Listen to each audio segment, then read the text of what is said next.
Hey, what's going on, guys? It's InstaChill here, and I have been procrastinating about this video for a couple weeks now at this point.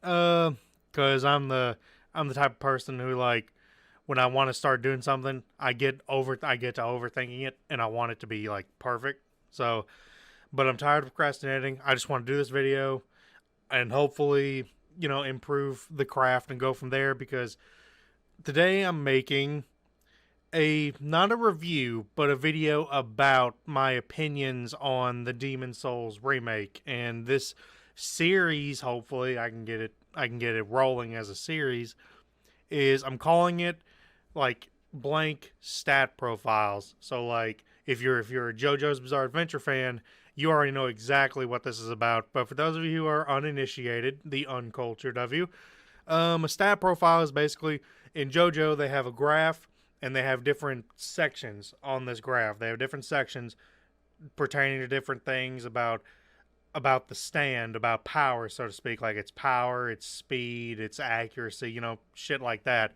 So I thought, let's just take that graph and apply it to video games because I know a lot of video game reviews boil down to blank out of 10, and some people play with that, like Pro Jared. I loved his old style, would be like rubber ducky out of 10 or something like that, kind of a play on it. But I thought, but games nowadays, they're, sometimes a number, a number can be quick, clean, to the point. I get it. But at the same time, I'm like, yeah, but some games kind of excel at certain areas while they might lack in others, and, stuff like that. And I know not every video game reviewer does blank out of tens. They just talk about certain aspects of the game. So like I get that. So I'm definitely not saying I'm unique. I'm not saying that for these type of videos, but I thought it'd be cool to kind of just take that graph from JoJo's Bizarre, and I'm sorry I keep hitting the fucking mic everywhere. But I thought I'd just take that graph from JoJo's Bizarre Adventure and just drag it over to video games and tweak it just a little bit. Just change some stuff, like gameplay is a stat, story is a stat, characters is a stat, stuff like that. So with all of that out of the way, or actually I forgot one more thing, and I'm sorry this intro is so long, because I'm like introducing all of this so that hopefully I don't have to make a whole separate video explaining like what the stat chart is. I mean, I still will if you want me to, but that's why I'm kind of I'm airing out all the stuff right now. Um, the scale goes from, and I admit my weeabooness is showing a little bit because instead of traditional A to F ranking, we're going from S to D. So it's S, A, B, C, D, with S being the highest, D being the lowest, and B being, average from there. So if you see B, that's on this scale, that's the average part. That's the center line, so to speak. So so once again, sorry for the long intro. I know most of you probably skipped this intro. I'm sorry for that. I just needed to air all that out of the way so that I don't end up having to make a whole separate video explaining all of this to people who don't understand it. But without further ado, let's get into the Demon Souls remake stat profile, shall we?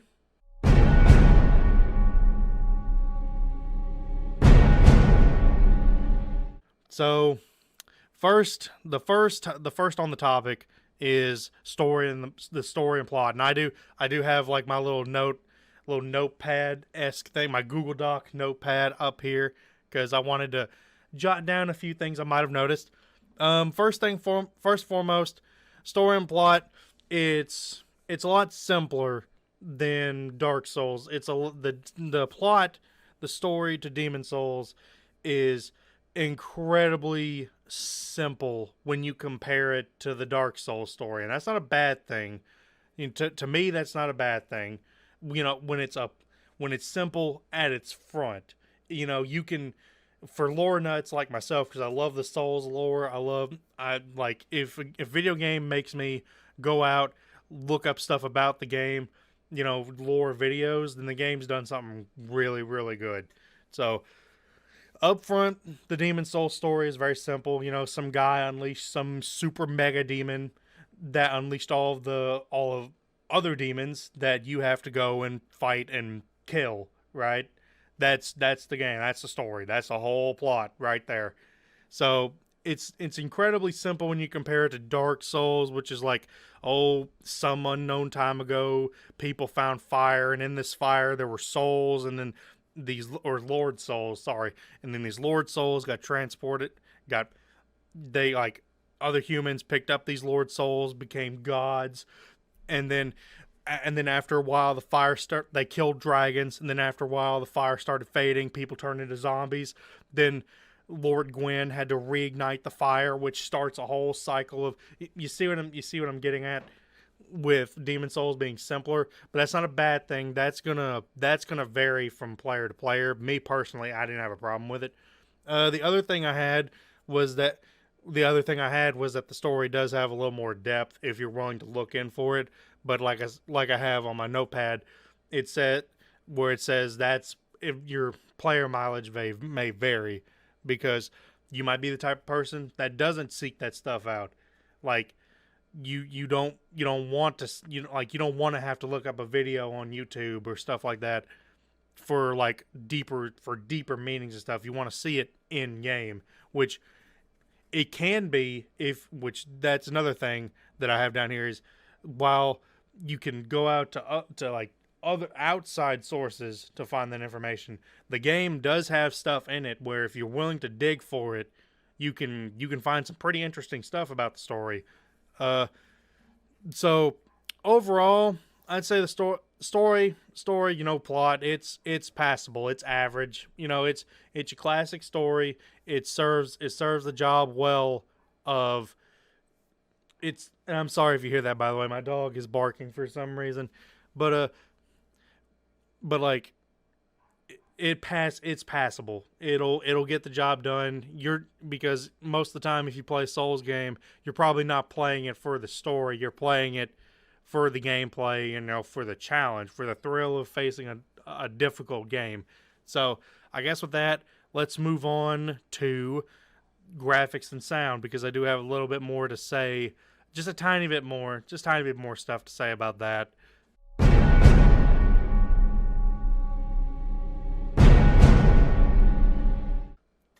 First and foremost, the game looks fantastic. Blue Point Games did a fantastic job of taking the original Demon Souls and updating it to the modern era, I guess, of graphics and sound design and stuff like that. It is absolutely beautiful.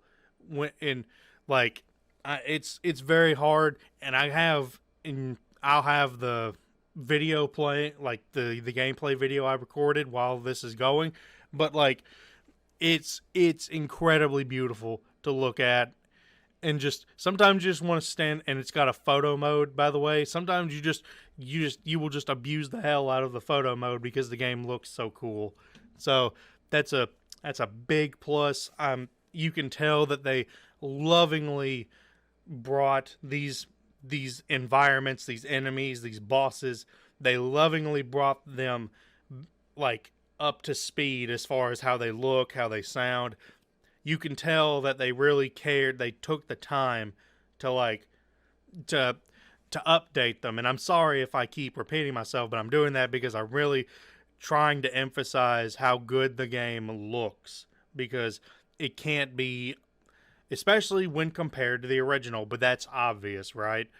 A game on the PS5 is obviously going to look better, supposed to anyway. It's supposed to look better than a game on the PS3. So that goes without saying. I do have some other stuff about the sound design as well, because the sound design in this game is pretty cool as well, because when you're playing, with the exception of, I think, the Nexus and bosses, when you fight bosses in their areas, the game has no soundtrack. The game has absolutely no music whatsoever. But that's a good thing, especially for areas like the Valley of Defilement or Latria, or like any area in Latria, or Valley Defilement for that matter. But like, is a lack of music, so it's just you and the sounds of the environment and the armor and your armor as it, if you're wearing armor, if unless you're a mad lad and play it with no armor, you hear like the clanking of the armor as you're passing through.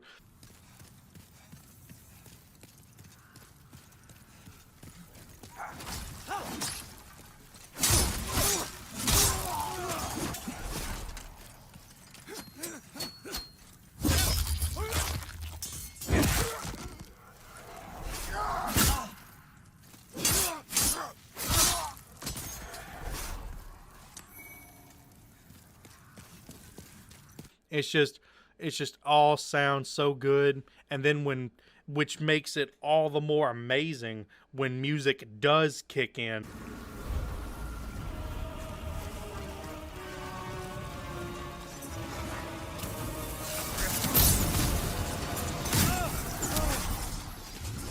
When you do fight bosses, and then the music kind of not explodes, but like when it appears on, when a new challenger has appeared, so to speak, the music, you know what I mean? So, and it makes all the boss fights memorable, albeit if they aren't all that challenging. So, I'll get to that in a later section, but it's, I don't know how much more I can say because I'm not much of a graphics sound design nut kind of thing, but I know some people go crazy for stuff like that. In my opinion, the game sounds fantastic, and I think that's really about it. I'm sorry if these sections are kind of short, but like most of the time when you play like a Souls game, you're playing it for the gameplay and you're playing it because you want the challenge, right? So that's where the bulk of this video's look on the game is going to be. And without further ado, I guess let's get to the last little small section. Once again, I do apologize if some of you think these sections are shorter than they should be. I'm trying out, like I said, I'm trying out a new thing with reviewing games, or not really reviewing, but like talking about them, so to speak. So I'm not like, my craft is not there yet, so hopefully I get better over time. But I'm sorry for wasting your time. Let's move on to the character section of this video.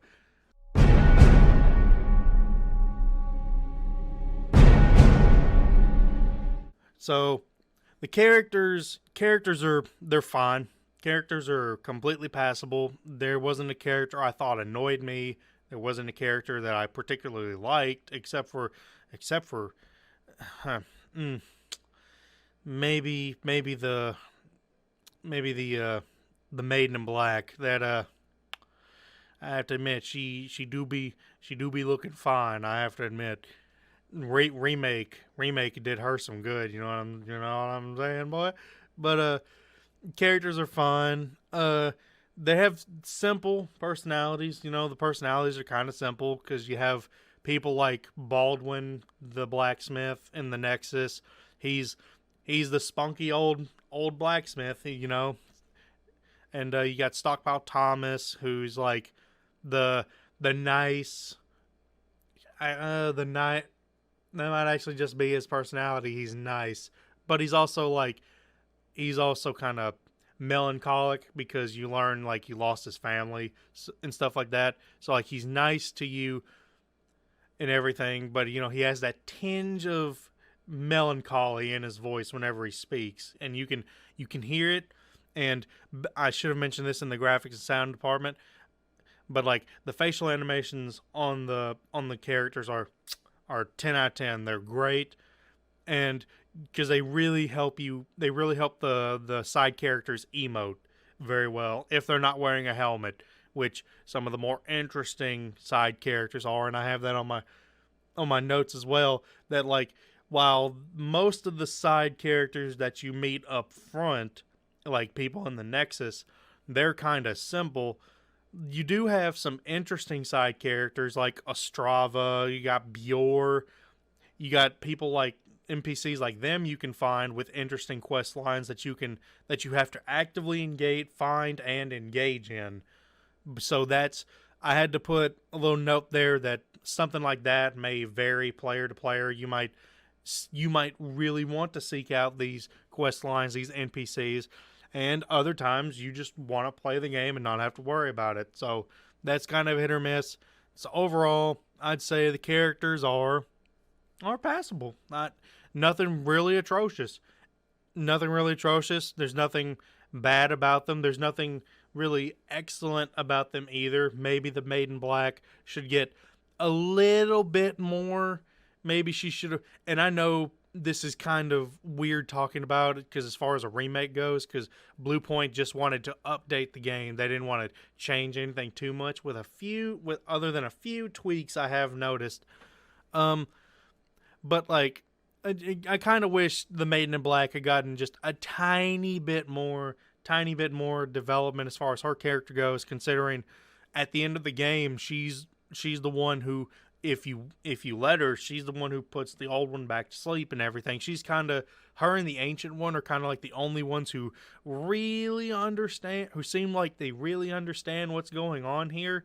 So it would have been interesting for her to have a little bit more of a character than, oh, just come to me if you want to level up.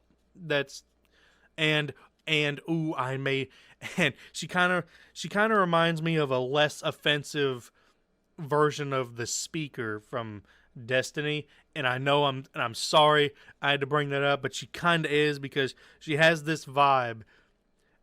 Well, unlike the Speaker, who blatantly tells you he knows more and doesn't tell you, the Maiden in Black goes for a more subtle, you can tell she knows kind of thing. But without, so other than that, I'd say the characters are passable. There's nothing really to write home about, except for the Maiden in Black. So I guess without further ado, now we can finally get into the meat of this video, what most people play the game for, the gameplay. So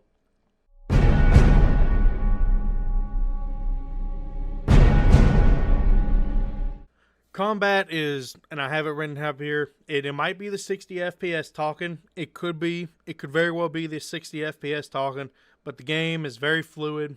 It's very nice. It's got a little bit of the Souls jankiness in it, but first of all, this is the grandpa of the Souls series, so of course it has some jank in it. But secondly, a little bit of Souls jank isn't a bad thing. It gives the game a little bit of flavor. It sends it on a nice little pick me up from Flavor Town. You know what I'm saying?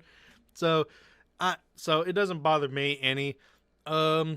Secondly, another big thing I have to talk about is world tendency, because world tendency is a mechanic in the game where your actions can affect the overall world, so to speak. So like, let's take the first area of the game that you have to beat if you don't play the tutorial, which is like Boletaria Gates, which is World 1-1, I think is what it's called. Like, when you arrive at that archstone and you go up that bridge, there's a little path to the left, and there's a gate down that way that's closed. Now, if you want to open this gate, you have to get your world tendency to pure white, or I think it's pure white or pure black. I don't remember which, but you have to get that gate to pure one or the other, and then the gate will open, and that opens up a new area where you can, if you defeat an enemy in that area, you can get a new set of armor and stuff like that. So world tendency tends to change things in your game depending on what you do, and this could be stuff like killing bosses. If that pushes it more towards the white, whereas if you like die in human form, which is the form where you're not glowing, you can like, if you keep dying in human form, it pushes it towards black. Now in white, the enemies are easier to kill, but they drop less souls and less items, but they're easier to kill. In world black, in pure black, it's completely opposite. They're harder to kill, but they drop more souls and they drop more items. So it gives the game a nice I think it's very nice for for player individuality. I guess I could call it player taste, because some players may want to do like a pure white version of their world, like World 1-1. Some players may want to do a pure black. I don't know why you would do that. Maybe because you hate yourself and you really love being invaded, and you really love Black Phantoms, but it is what it is, you know what I mean? So, however, I will admit, little bitty note, if you're a completionist, if you want to platinum this game, world tendency will be pretty annoying, especially for the worlds where like certain because there are certain items you have to manipulate the world tendency if you want the platinum trophy for this game. You have to do it because on certain rings, certain armor, certain characters, even I think even certain NPCs, your world tendency just has to be a certain way, or it's just not going to work. So that's a little bit of a nitpick from me personally, who is trying to platinum the game.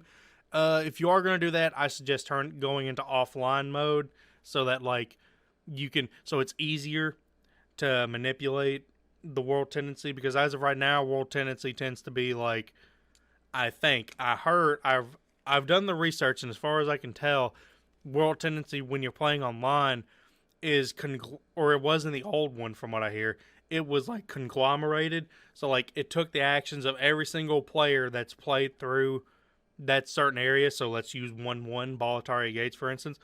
It takes all the information from that area and just compiles it together, and then that affects your world tendency.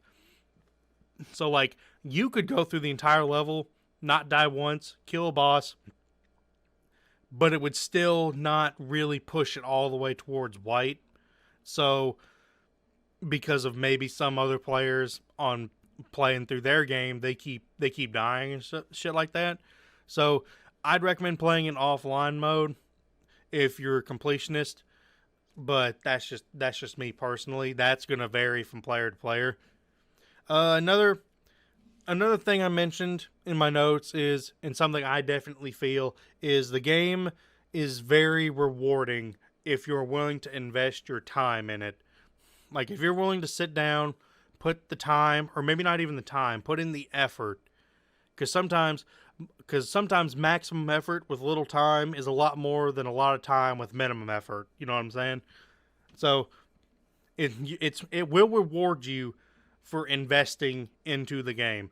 Like you might start to pick up how enemy patterns. You might be exploring the world, and you pick up on something you didn't know before. Like, oh, wait a minute, this stuff is breakable, and I just break the stuff, and now there's a door there. So it's stuff like that. Like if you're willing to invest your effort and your time, or both, into the game, it does reward you for that. Another thing is that it's very it's accessible. I'm sorry, I can't fucking speak. It's very accessible to many play styles. However, let me make it clear though that if you do play like the magic build, if you do play a more magic focused build, the game tends to be you tend to have an easier time. But that's more of like a fun and challenge kind of thing, fun challenge section kind of thing. But it is worth mentioning here because some people want to play, because as far as gameplay goes, it makes the game very accessible.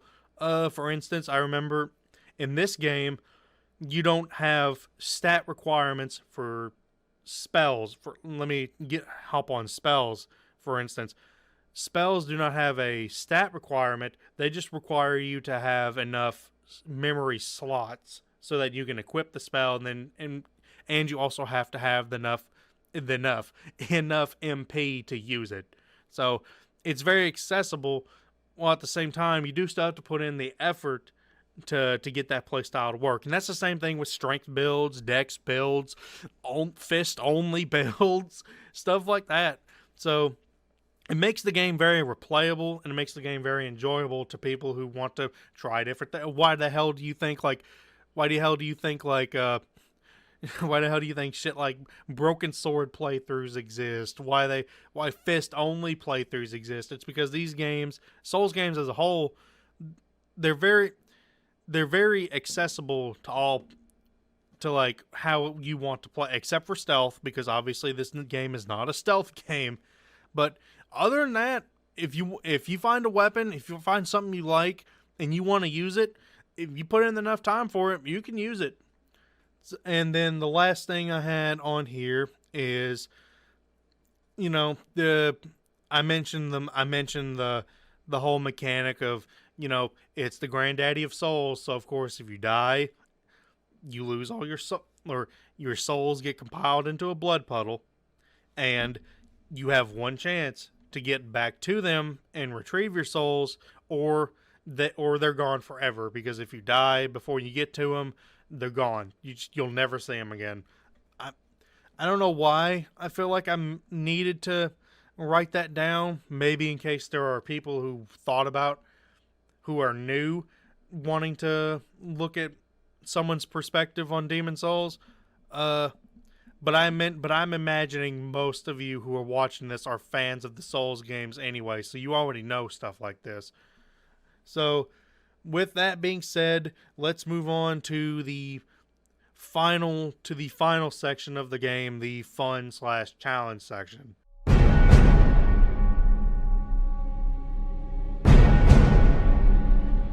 So, before I do this section, right out the gate, right off the bat, up front, this goes for this entire video, but it's especially true for this section, because I have to emphasize that I am a huge, huge fan of the Soul series. I love these games. I love From Software IPs, or the From Software series of games, especially games like Sekiro and Bloodborne. I love every single one of these IPs.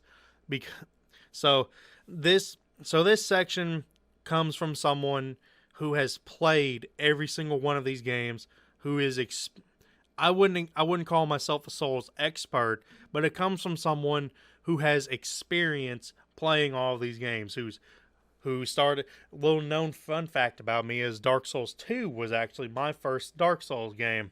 So I've been around since the Dark Souls 2 era of Souls. So I've been through that, the original Dark Souls when the remaster came out. I played Dark Souls 3, Bloodborne, Sekiro. I'll play Elden Ring when it comes out in 3055. I'm a huge fan of this studio and their series. So, and I know, and I'm sorry once again if I'm kind of beating around the bush to getting to talking about this section, but I really need you to understand where these thoughts and these feelings are coming from, because they're coming from someone who loves this series and loves these games. So like, I look at the challenge and the fun differently than somebody who might be just coming into the series. So with that being said, first thing I want to talk about, the enemy AI in this game it's noticeably dated. It's very clear that Blue Point, they just updated the look. They didn't update it's kind of like when you go to a junkyard and you take a beautiful, let's say, a 79 Camaro, right? You take that junk car, you slap a new coat of paint on it, it looks gorgeous, it's gleaming in the sunlight, but as soon as you get in the car and as soon as you turn it on, like the engine doesn't run that well. That's kind of what I'm getting at. The enemies, they look good, but like the AI can be manipulated pretty hard. Backstabs are very rampant, especially I'd say especially on like the dregs that you can find in the first Archstone, Boletaria Archstone, the Shadowmen Archstone, Shrine of Storms. The skeletons there can be a little unyielding, but like all you have to do is just block them with a shield, and then right as they go, because they're super slow when they attack. So like when they go to attack, just loop around and backstab them. That's actually a pretty big strategy for a lot of the enemies. Just loop around and backstab it, and it's very easy to manipulate to where once you do one backstab, you can very easily loop around and then backstab again. So it does kind of hurt my heart to say that most of the grunts, most of the just plain enemies in the game, they can be kind of manipulated like that. Also, fuck dogs, because I hate dogs. I hate the dogs in Demon Souls. I will admit that does increase the challenge a little bit, because I fucking hate the dogs. I hate them so much. Oh my god. Let's see. Then I talk about the bosses. So a lot of these bosses have an Achilles heel, so to speak. They have a lot of them are centered around a gimmick. Like, let's see. I think some examples I had was Adjudicator. You know, he has that wound on his stomach that you don't do any damage to him if you hit anywhere else on his body other than his, like, the little bird head, whatever that is. But like you hit the wound, and if you're a ranged build, you don't care about the wound. You're just going to hit the bird, and he takes massive damage from it. But if you're a melee build, you have to hit the wound, cause him to fall down, and then when you hit the bird on his head with your melee weapon, it does massive damage. And you can do that, and depending on how late in the game you go to that area, you can probably at least 2 or 3 shot him, depending on what weapon you're using. I think with the Dragon Bone, you can probably 3 to 5 hit him, I believe. I haven't got to him yet. I just got the Dragon Bone sword on my new playthrough, so hopefully I'll get to see that. But that's kind of what I'm guessing. Flame Lurker, he is notoriously weak to magic. The caveat to that, though, is that your World 2, they only, as far as I'm aware, unless you can buy them from the vendor, because I never interacted with the vendor at Stonefang, like, the level only gives you 2 uses of an item that coats your weapon to magic, so you do have to practice a little bit of restraint, you know, and like keeping that to get to Flame Lurker. But if you do hold off and hold it till you get to Flame Lurker, it makes him incredible. You hit him incredibly hard if you use magic. And if you're just a magic build entirely, he's kind of a joke. But then again, everything's kind of a joke if you use magic. So that's kind of redundant for me to say. The last one I had was Tower Knight, because his weakness literally is his Achilles heel, or is it his ankles? No, I think it's his heel. I don't remember the back of his feet. The back of his feet. You hit his feet, he falls down, takes massive damage when you hit his head. So like a lot of these, now there are some a lot of these bosses are centered around a gimmick. But once you learn that gimmick, the boss tends to just not be challenging after that point. I mean, because like take the Storm King boss fight, for instance, like you can choose to ignore the Storm Ruler entirely and like kill all the little baby rays that are flying around. Then when the king starts coming down, you can use a bow or something to shoot at him and take damage. But if you just want, you can walk up to the Storm Ruler, pick it up, and then just obliterate his health bar. Granted, it takes all your stamina, but it's so easy to dodge all of the projectiles, because the baby mantas are kind of they were kind of passive when I played. So like once the baby rays are gone, I was just kind of sit there waiting for the Storm King to pass by, and I'd hit him a couple of times. So they do have, now there are some boss fights where they just straight up fight you, like False King Allant, the Penetrator. You know, these are fights where like you gotta just square up, and you gotta take it. They're gonna clap, and you gotta clap back. You know what I'm saying? So there are some boss fights like that, but for the most part, a lot of them have weaknesses that are very easy to exploit, and that does hurt the challenge of the bosses heavily, and I mean heavily, because the big draw of any Souls game are the bosses, right? Are the bosses. So the fact that a lot of them are reduced down to, if you know this gimmick, you can beat the boss pretty handily, I'll say, then like it really, and that probably hurts my heart the most to have to say that. So with that being said, the last few things I will say is that the game is still very fun to play. Like I mentioned earlier, it is, despite all the lack of challenge, I still had fun playing the game. I still had fun trying new builds, trying different things. Like at one point, I just stopped using my main weapon and I just used my fist for a while. Like if you have to go back and farm for healing items, because my favorite area to farm healing items is World 1-1, because if you have the Providential Ring, they drop so many of those regular grasses. But like, just go back, I just went back there, I just used my fist, killed every single thing there. So it's, and speed running is a thing. Like I mentioned, using a shitty weapon to go through the game, like a broken sword. Like, these kind of things are fun. They're really fun to do. So probably the fun aspect for me is, and also the last thing I wanted to mention is that if there is a boss that does give you trouble, because there were a few that caught me off guard, and I'll explain why in an upcoming video that I'm going to be working on, wink wink, hopefully, there were a few bosses that caught me off guard. So, and when you find the ones that catch you off guard, and they struggle, and you struggle with them, and you beat them, it gives you that rush. It gives you that Dark Souls rush of finally being a boss that give you so much trouble. And that's one of those feelings that's very hard to describe. It's one of those things you just have to feel it. You just have to do it and feel it to understand.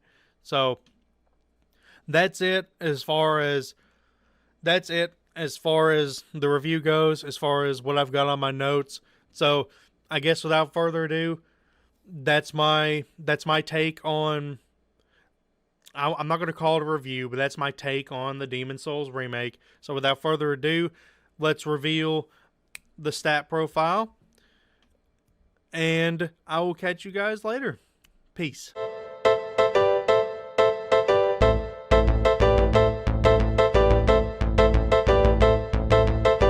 First we hit 'em low, then we hit 'em high. Underrated, but we made it to the finish line. Rhymes designed to combine and intertwine. Spring to the summer, fall, even winter time. Beats banging harder than head-on collisions. We make incisions with precision and quick decisions, causing double visions. If you ain't up to speed, you need a speed.